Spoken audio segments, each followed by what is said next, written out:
Саламатсыздар ма, білім алушылар? Сіздің назарыңызға дәріс 15. Арам шөптерді жою үшін қолданылатын биологиялық объектілерді зерттеу.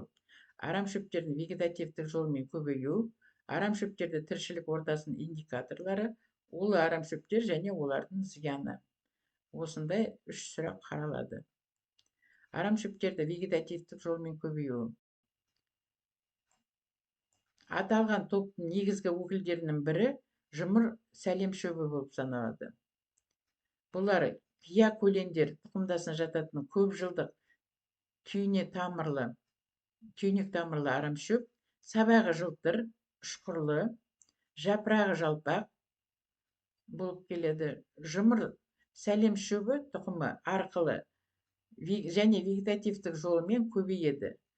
Жас өсімдіктердің жер астындағы сабағы алғашында төмен қарай өседі, содан 15-20 см тереңдікке жеткенде жоғары қарай иіледі.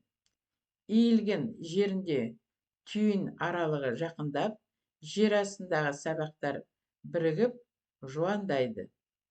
Сол жерде сопақша түйнек пайда болды. Міне сол түйнек вегетативтік көбею мүшесі болып табылады. Күзге қарай аталған түйнекте қоректік заттар қоры мол жиналады. Келер көктемде осы түйнектен жаңа өсімдік пайда болады. Ол гүлдейді, тұқым береді, содан кейін қысқа қарай өледі. Бірнеше жылдан кейін жұмыр сәлем шөбінің жер астындағы сабағы топырақтың терең қабатында бойлап өсіп, жаңадан түйнектер түзеді. Олар неғұрлым терең қабатта пайда болса, соғұрлым өркін кеш шығады. Сондықтан олардың зияны шамалы. Бұл арам шөп шалғынды батпақты, яғни ылғалды өте мол жерлерде өседі. Сондықтан Қазақстанның суармалы аймағында көп кездеседі. Жұмыр сәлем шөбінің бір ерекшелігі ол танаптың су жиналатын ойпан жерлерінде шоғырланып өседі. Міне оның өзі ерекшелігін оған қарсы күресу шараларын белгілегенде ескеру керек ететін қажет етеді. Топырақ қабатында жұмыр сәлем шөбінің түйнектері өте терең орналасқандықтан жер жыртқанда ол зақымдалмайды, яғни толық жойылмайды. Сол себепті бұл арам шөптерді жою үшін басқа агротехникалық шараларды жүзеге асыру керек. Атап айтқанда, танапта су жиналып қалмау үшін оны мұқият тегістеу қажет. Және артық суды жоғалту үшін дренаж жұмысын жүзеге асыру керек. Мақта егісінде жұмыр сәлем шөбін жою үшін сүдігер жыртқаннан кейін әр гектар 15-25 килограмм эптам гербицидін қолданған жөн. Кіндік тамырлы арам шөп өкілдері олардың тобына қара емен, ащы жусан, кәдімгі бақбақ, дәрілік бақбақ және басқалары да жатады. Қара ермен, кәдімгі жусан. Бұлар күрделі гүлділер тұқымдасына жататын арам шөптер. Олардың сабағы қатты, жұмыр, қырлы және тырмақталған, биіктігі 2,10 метрге дейін жетеді. Ал ащы жусан тұқымы арқылы және вегетативтік жолмен көбейеді. Оның бір өсімдігі 700 мыңға дейін ұсақ тұқым бере алады. Тұқымның желмен ұшып таралуға қабілеттілігі күшті. Ащы жусанның кіндік тамырлы топырақтың 80 см тереңдігіне дейін бойлап өседі. Одан жан жаққа жайылған ұзындығы 5-15 см тамыр сабақтар пайда болады. Сол жердің бетінде өсіп шығады. Сөйтіп жаңа өсімдіктер дамиды. Олардың күзге қарай өзінің тамыр сабақтары пайда болады. Мұны осылай ащы жусан вегетативтік жолмен көбейеді. Ащы жусан су құбырларының бойында, танаптарда жиі кездеседі. Бұл арам шөптерді жою үшін оның бір биологиялық ерекшелігін білу керек. Ең бастысы, биологиялық ерекшелігі оның вегетативті көбею мүшесін топырақтың беткі қабатында орналасуы. Сондықтан танаптың беткі қабатын екі бағытта сыдыра жыртса, онда ащы жусан тамыр сабақтарын бөлшектеп, оларда негізгі кіндік тамырларын бөліп тастау керек. Ол кесілген тамыр сабақтың қаулап өсуіне мүмкіндік беруі мүмкін. Арам шөп көктеп шыққаннан кейін жердің терең етіп соқамен сүдігерге жыртады.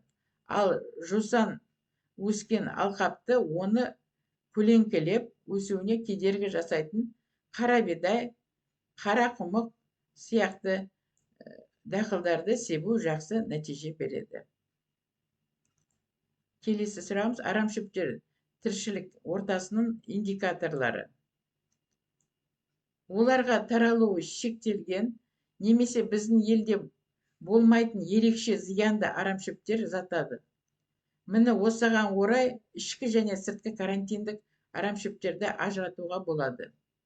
Ішкі карантин арам шөптері қатарына жататын жусан жапырақты ойран шөп. Бұл арам шөп Алматы облысында кең таралған. Және осы Алматыда аталған арам шөп 500 гектарға жуық жерде өседі. Облыс бойынша ең көп тараған жерлері Іле, Қарасай, Батыр, Еңбекші Қазақ аудандарында. Ішкі карантиндік арам шөптерге бұдан басқа қызғылт өкекіре, жөргем шөп жатады. Сыртқы карантиндік арам шөптерге бұзыр, жабайы құмдағысы, калифорниялық жусан жапырақты ойран шөп жатқызуға болады. Жусан жапырақты ойран шөп бұл кеш пісетін карантинді, қос жарнақты, күрделі гүлді тұқымдастарына жататын жаздық арам шөп. Биіктігі 20-25 сантиметр. Кіндік тамырлы, топырақта 4 метр тереңдікке дейін бойлайды. Тұқымы сарғыш қара қоңыр түске дейін бояланған. Антоциандық пигменті бар. Ұзындығы 2,5-3 метрге дейін. Көлденең 1,5 миллиметрге дейін. Мың дәннің массасы 2-2,5 грамм. Көктеген кезде жусан иісі ащы дәмі болады. Алматы облысы жағдайында маусым айының аяғы күзге дейін гүлдейді. Тұқымы жиналғаннан кейін пісіп жетілуге қажет етеді.